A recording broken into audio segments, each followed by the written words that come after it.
ಇವತ್ತೊಂದು ಹೊಸ ಥರ ಕೇಕ್ ಮಾಡೋಣ. ಇದನ್ನು ಬೆಂಗಾಲಿಸ್ ಮಾಡ್ತಾರೆ, ಬಾಪಾದೋಯಿ ಅಂತ ಕರೀತಾರೆ. ಇದನ್ನು ಇಂಡಿಯಾದ ಚೀಸ್ ಕೇಕ್ ಅಂತ ಕೂಡ ಕರೀತಾರೆ.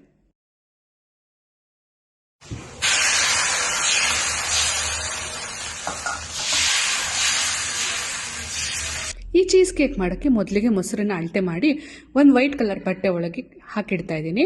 ಅದನ್ನು ಗಂಟು ಕಟ್ಟಿ ಅದ್ರ ಮೇಲೆ ವೇಟ್ ಇಡಬೇಕು. ನಮಗೆ ಅದರಲ್ಲಿರೋ ದಪ್ಪ ಎಕ್ಸ್ಟ್ರಾಕ್ಟ್ ಮಾತ್ರ ಬೇಕಾಗಿರೋದು. ಅದನ್ನು ಕಟ್ಟಿಡ್ತೀನಿ.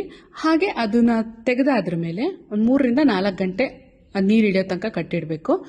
ಅದನ್ನು ತೆಗೆದಾದ್ರ ಮೇಲೆ ಅದಕ್ಕೆ ಎಷ್ಟು ಸಿಕ್ಕಿರುತ್ತಲ್ವಾ ನಮಗೆ ಎಕ್ಸ್ಟ್ರಾಕ್ಟ್ ಮೊಸರಿಂದು ದಪ್ಪ, ಅದಕ್ಕೆ ಅದ್ರ ಅಳತೆ ಮಾಡಿ ಅದರ ಅರ್ಧ ಆಗೋಷ್ಟು ಕಂಡೆನ್ಸ್ಡ್ ಮಿಲ್ಕ್ ಸೇರಿಸಿ ಚೆನ್ನಾಗಿ ಬೀಟ್ ಮಾಡಿ ಅದಕ್ಕೊಂದು ಸ್ವಲ್ಪ ಏಲಕ್ಕಿ ಪುಡಿ ಹಾಕ್ಕೊಂಡು ಅದನ್ನು ಸ್ಟೀಮ್ ಮಾಡಬೇಕು. ಇದಿಷ್ಟು ಪ್ರೋಸೆಸ್ ಆಗೋ ತನಕ ನಾನೊಂದು ಹಾಡು ಹೇಳ್ತೀನಿ, ಕೇಳ್ಕೊಂಡು ಬನ್ನಿ.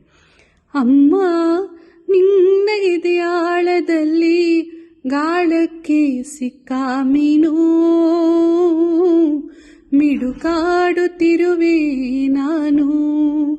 ಅಮ್ಮ ನಿನ್ನ ಎದೆಯಾಳದಲ್ಲಿ ಗಾಳಕ್ಕೆ ಸಿಕ್ಕ ಮೀನು, ಮಿಡುಕಾಡುತ್ತಿರುವೆ ನಾನು. ಕಡಿಯಲೊಲ್ಲೆ ನೀ ಕರುಳ ಬಳ್ಳಿ, ಒಲವೂಡುತ್ತಿರುವ ತಾಯೇ, ಬಿಡದ ಭುವಿಯ ಮಾಯೇ. ಅಮ್ಮ ನಿನ್ನ ಎದೆಯಾಳದಲ್ಲಿ ಗಾಳಕ್ಕೆ ಸಿಕ್ಕ ಮೀನು, ಮಿಡುಕಾಡುತ್ತಿರುವೆ ನಾನು. ಅಮ್ಮ ನಿನ್ನ ಎದೆಯಾಳದಲ್ಲಿ ಗಾಳಕ್ಕೆ ಸಿಕ್ಕ ಮೀನು, ಮಿಡುಕಾಡುತ್ತಿರುವೆ ನಾನು. ಕಡಿಯಲೊಲ್ಲೆ ನೀ ಕರುಳ ಬಳ್ಳಿ, ಒಲವೂಡುತ್ತಿರುವ ತಾಯೇ, ಬಿಡದ ಭುವಿಯ ಮಾಯೇ. ಅಮ್ಮ ನಿನ್ನ ಎದೆಯಾಳದಲ್ಲಿ ಗಾಳಕ್ಕೆ ಸಿಕ್ಕ ಮೀನು,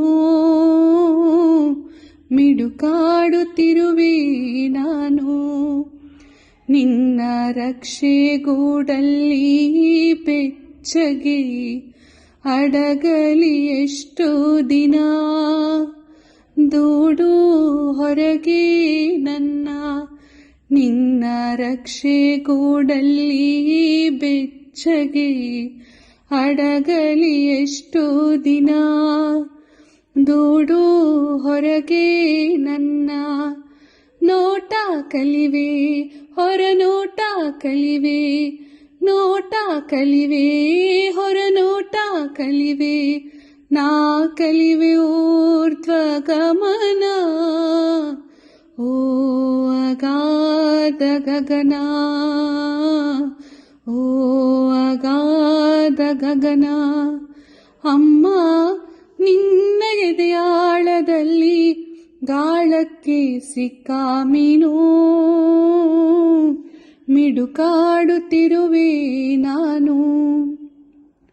ಮೇಲೆ ಹಾರಿ ನಿನ್ನ ಸೆಳೆತ ಮೀರಿ ನಿರ್ಭಾರ ಸ್ಥಿತಿಗೆ ತಲುಪಿ, ಬ್ರಹ್ಮಾಂಡವನ್ನೇ ಬೆದಕಿ, ಇಂಧನ ತೀರಲು ಬಂದೇ ಬರುವೆನು, ಇಂಧನ ತೀರಲು ಬಂದೇ ಬರುವೆನು ಮತ್ತೆ ನಿನ್ನ ತೊಡೆಗೆ, ಮೂರ್ತ ಪ್ರೇಮದೆಡೆಗೆ, ಮೂರ್ತ ಪ್ರೇಮದೆಡೆಗೆ.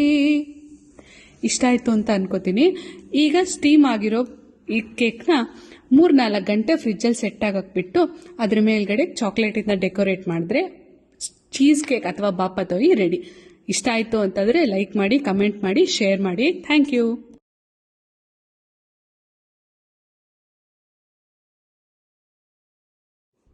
ಸಬ್ಸ್ಕ್ರೈಬ್ ಮಾಡದೆ ಹೋಗ್ಬಿಡಿಪ್ಪ, ಆಗಾಗ ಬರ್ತಾ ಇರಿ ನಮ್ಮ ಮನೆಗೆ.